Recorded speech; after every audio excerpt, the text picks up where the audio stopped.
হিসেবে আমরা আজকে হিলি বাজারে অভিযান পরিচালনা করেছি। এই সময় বিভিন্ন দোকানে আমরা ঘুরে দেখেছি। এই অভিযানের সময় দুইটি প্রতিষ্ঠানকে মূল্য তালিকা প্রদর্শন না করার অভিযোগে আমরা ৫,০০০ টাকা অর্থদণ্ড আদায় করেছি দুইটি প্রতিষ্ঠান থেকে। অভিযান চলমান থাকবে। ভোক্তার অধিকার আমরা নিশ্চিত করার জন্য আমরা বদ্ধপরিকর।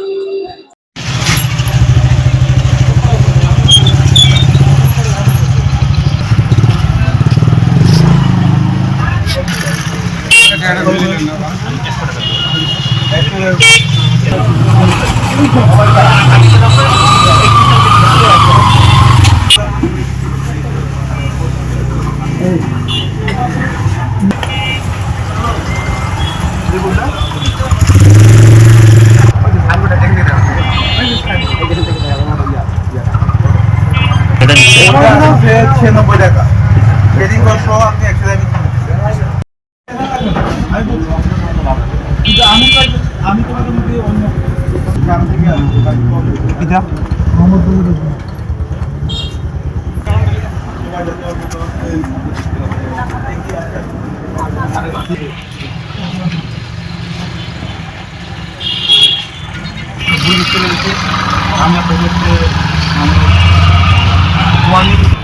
আপনাদেরকে অভিযোগ গ্রহণ করতেছি এবং সার্বিক বিবেচনায় যেহেতু আপনি হবেন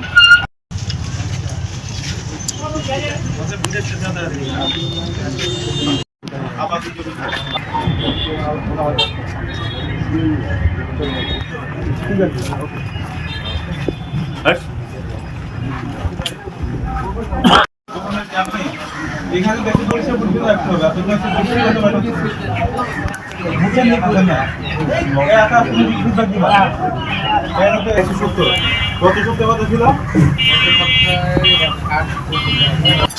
আর হচ্ছে ব্লিচিং পাউডার ছিল যাতে দুর্ঘটনা হয়। এই যে এই দোকানদারগুলো কিন্তু অধিগ্রস্ত হবে